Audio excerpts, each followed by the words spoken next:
Dati akala ko dilalaki kasi ting-ting lang eh. Saan mga kalalim? Diyan pa itatanim, ba madedo na naman dyan. Yan. Tanang kambing eh. Matagal na yung bawang mawon niya. At magandang araw po sa ating lahat mga kadyan. Ayan po. Magtatanim po pala tayo dito ng kamansi. Ayan. Namiss ko kasing kainin yung to. Yung laman tsaka yung buto. Especially yung buto pagka nilaga. Para siyang malaking mani. Ayan. Dito ko na lang po itanim kasi mas malapit sa ating mas madaling diligan. Ayan. Malapit sa ating fish pan. Ang tanong lang kung kailan ko to mapapakinabangan. Ilang taon kaya to bago mamunga. Ayan.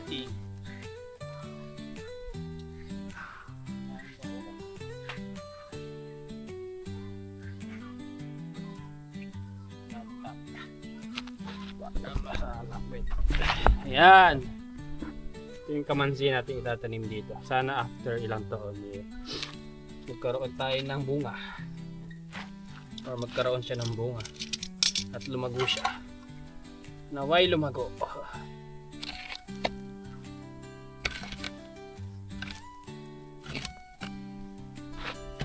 Naway lumago kasi bato kasi lupa rito. Sobrang tigas. Ang ganda naman yung foundation niya, medyo malalim.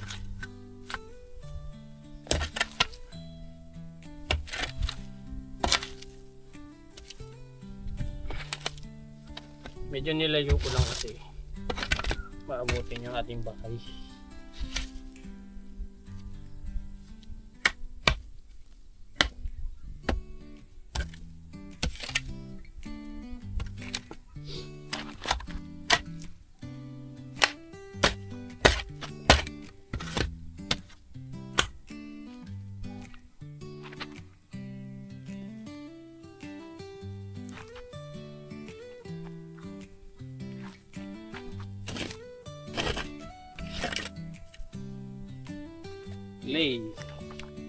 Clay pot. Clay pata.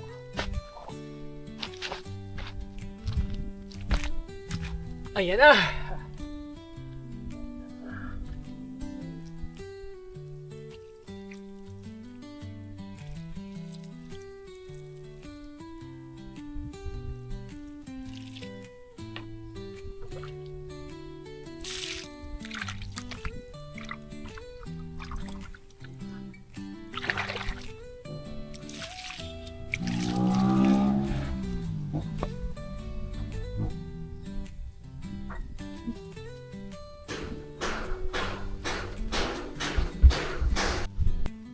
Ay mga kadyan, tinanggal ko na yung mga basura ko dun sa CR dito sa taas.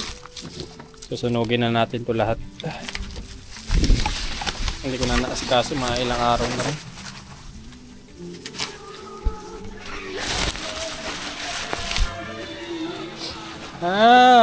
Okay.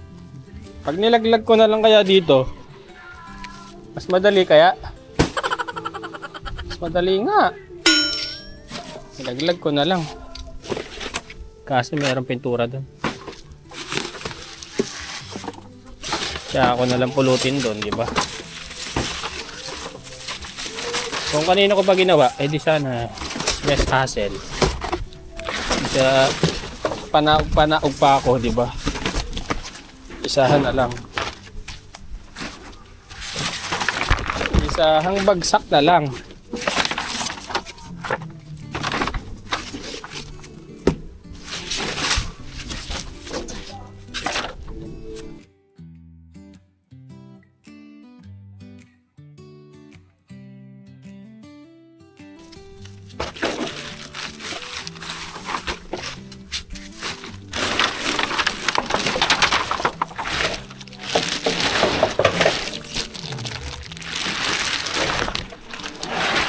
Nakakalaman ng plastic crystal, oh.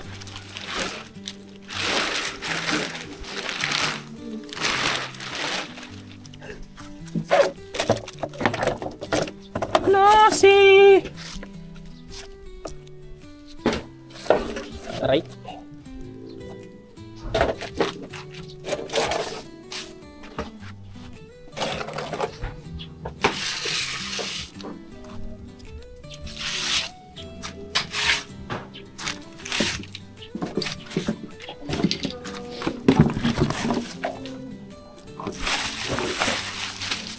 O, diba mas madali? Sinabog ko na lang sa baba lahat. Tsaka ko na lang pupulutin. Kesa paakit-akit ako. Isahan na lang. Kailangan mo ng plastic. Labutas ko, oh. Ano? Napakasipag naman. Ay. Yawan na liwanag. Grabe yung tanawin ko dito.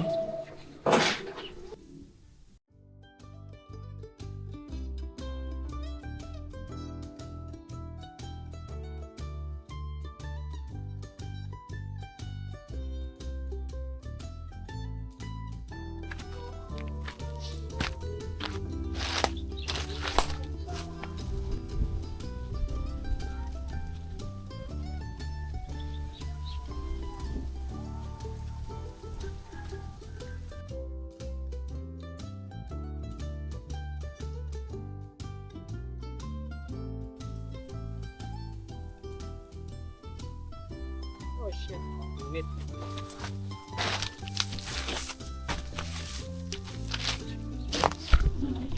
Lakas yun.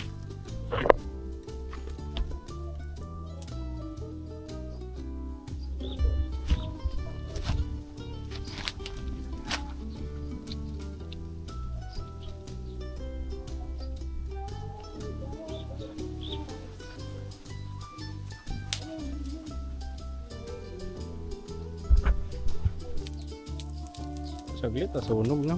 Bilis.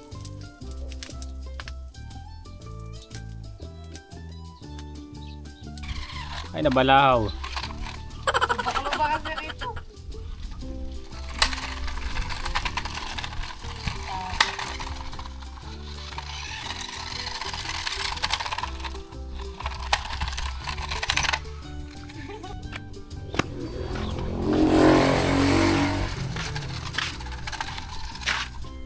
Oh, hulihin yung LTO, walang lisensya.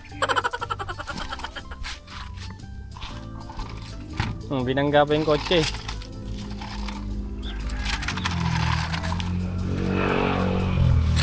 So, hulihin nyo, walang lisensya to. Oh.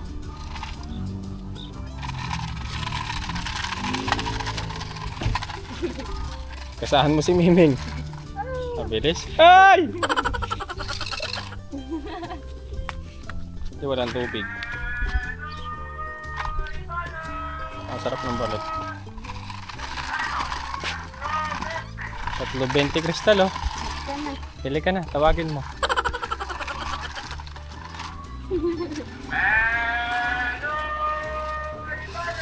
Ano, magpas na.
At tayo po mga kadyano, gabi na naman po at nag-ayos lang po tayo ng gamit dito. Lalagyan ko lang po ng bedsheet to ang ating mattress. Ayan.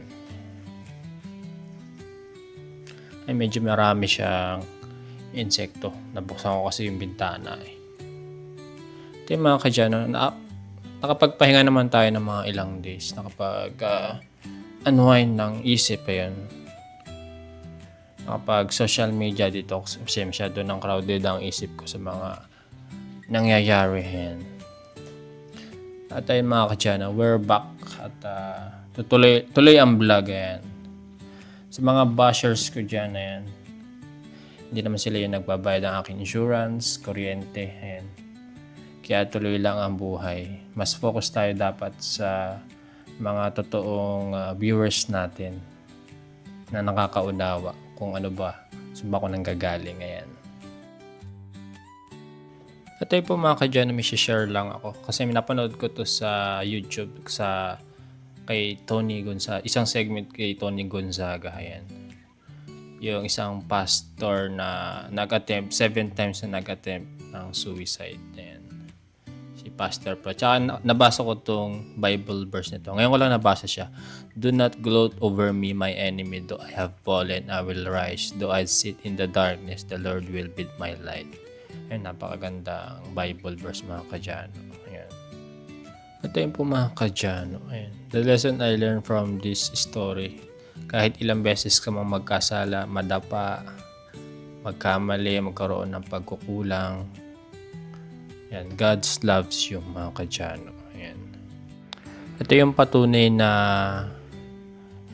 kahit kaano pa yung kabigat yung problema mo, hindi ka dapat sumuko. Ayan, mga kadyano. At yun na lamang pong mga kadyano. At maraming salamat po sa panonood. At bukas naman po ulit. Bye-bye!